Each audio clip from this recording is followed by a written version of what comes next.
This is my Nissan Skyline and I've almost had it for a year now. And there's one thing I don't like about it, and it's the brakes. They are bad. Whoa. You put it like halfway down before it starts braking. No, seriously, they're really bad. Well, I have a solution for that. If you're watching this video, you probably also have a Skyline. You probably want the bigger brakes for your Skyline, on the front and also on the rears. Well, today that's exactly what we're going to be doing in this video. We're going to be doing all the brakes and the master. These are Brembo brakes from a 350Z, and these should fit on the Skyline, and today we're going to be doing it in this video. So I forgot to record it, but you should see on the other sides I do. All you gotta do is just unscrew the two big bolts on the brake calipers, and that should just come out, and you just move it aside and the rotor should just slide out, and if it's not coming out, just use a hammer on it.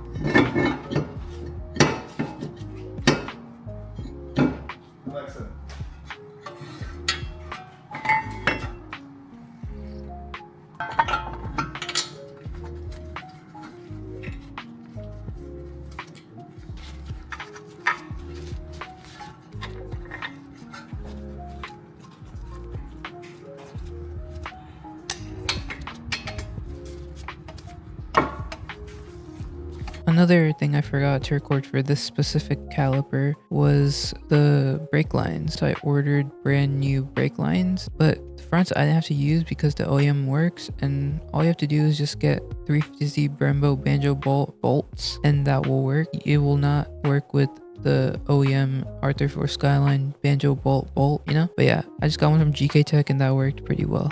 Now it's time for the rears, and this is where the bracket comes in play, and this is very important that you get a bracket, and there are two options you can get that I currently know of. One is this one that I am using from eBay, and that requires you to use a 370Z rotor, and I believe this is a 350mm rotor. I can link in the description. Or there's also HFM in Australia. They make a bracket. They also sell their 340mm rotors, which is the more expensive option. But yeah, you can choose whichever you like. Let's start installing. Okay. I did not give you a lot of room, that's for sure, bro.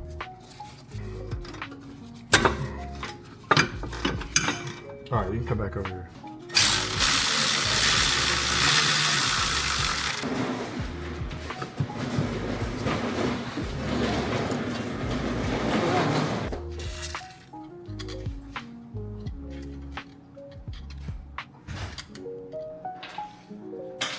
Alright, we're at that point in like every YouTube video where they skip one step and they're like way ahead. But for this, you will see on the other side, which I do later in this video, that you're supposed to put a screw in there, and then the rotor will pop out. Then you just slide the rotor out, and then all you gotta do is cut the dust shield again. We just cut slots into it and then folded it up. So this is important. This is where you take the bracket and you put it behind the OEM mounting holes. And then you put the bolt washer, put it through, and then washer, and then nut. Once you're finished with that top bolt, you do the same and do everything I told you on the bottom.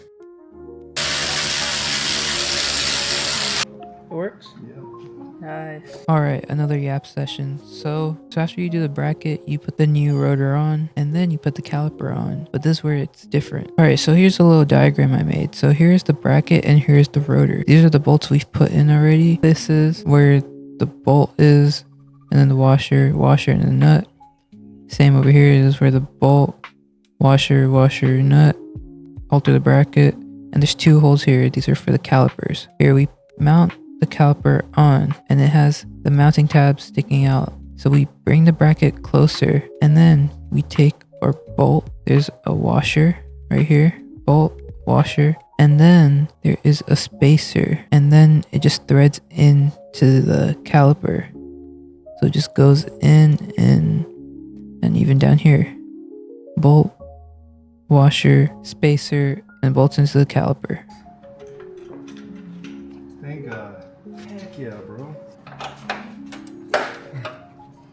So for the rears, I am using the custom brake lines I got made. I can put the specs on screen so you guys can copy it. But yeah, it's pretty simple. You take the bracket off, you unscrew that, and it's all just unscrewing. This is what holds it. This little clip holds this from not moving, so we're gonna have to, that's great. So we're gonna have to knock that clip off. That's your clip. So that holds this guy into place. Now this new guy comes up in here.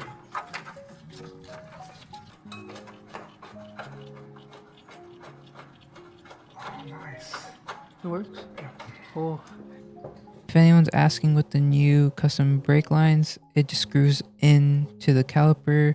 You don't need a washer or anything, it just screws in. I think that's pretty cool, bro. Now onto the other side.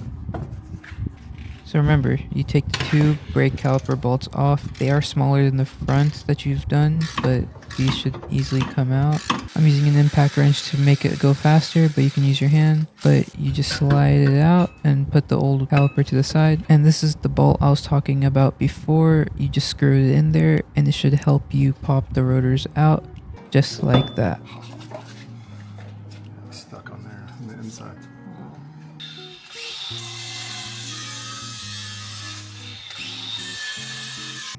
So here's another look of the bracket while it's on. You can see the Brembo logo on the bolt right there, and with the washer underneath, and it's connected to the caliper.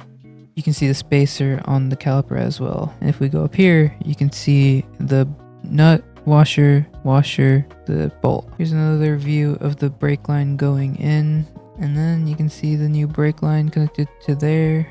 And yeah, you're all done down here. All you gotta do is do the brake master cylinder and you're all done. Let's do that now. So here's the new master cylinder. I have this kit thing that screws into that and put tubes so we can bench bleed the master, because you gotta bench bleed it before you can put it in. So I'm just gonna use this wherever my impact came in to hold it in place. But yeah, it should be pretty simple. We just gotta fill this up with fluid.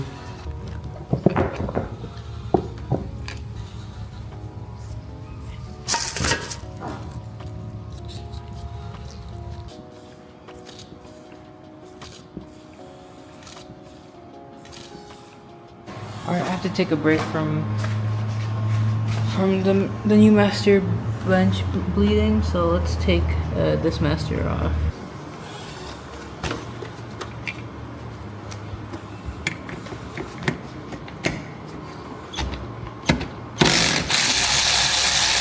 So in here, that rear thingy, I kind of stripped it and I'm scared to go anymore. So what I did was I put 3 washers on the thing and we're gonna go with it and see if it works. Alright, it's been a couple days and I've been doing some troubleshooting and stuff, but let me save y'all all that time and let me just show you what I did so you can do it and not waste your time like I did. So here is the brand new master cylinder, alright? This thing, you're gonna have to bench bleed it for like 30 minutes to get all the air out. And then, you see these lines right here? Yeah, these lines, they're gonna put air back into the master. So you have to have someone brake in the car, and while the fluid is spewing from those lines, you tighten them. You just crack it a little bit. Alright? But now, if you have a junk car like mine, this brake booster, to adjust it for the master, like you see this tool I have right here, yeah, this thing was useless. You know why? Because I couldn't even adjust anything.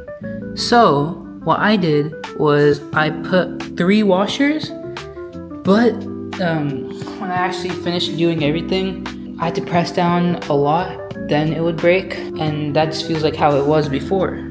So what I ended up doing is just doing 1 washer you can see right there, 1 washer on each side. Whatever you do to that side, you gotta do to this side. And you just tighten it down, and boom. And oh my god, guys. It takes so long bleeding these Brembos.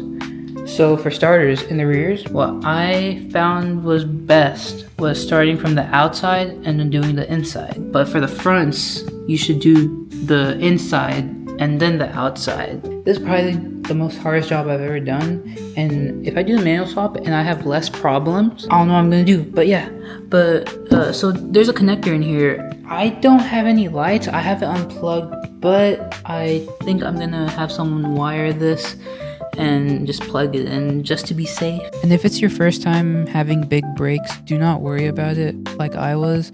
It looked like the brake pad was touching the rotor, but that's completely fine and normal. As long as you can spin it with your hand, that's all fine. Okay, and when you're bleeding it, make sure you keep topping it up, because I did notice a difference that there was more air when it was like halfway than when it was full. When it was full, it was bleeding nice and easy. Like this side, this is probably the quickest wheel I've done. And remember, when you're bleeding, you go from the farthest. So I started over there, then here, then on that side, and then this side. But yeah, we have a fully Brembo converted car. Now we're off to doing the manual swap, hopefully next week or the next coming weeks. Well, here is the car all complete, and it looks good right now. Let me show you the brakes. Here it is. Here we have the front Brembos. And we also got the rear Brembos with the bracket.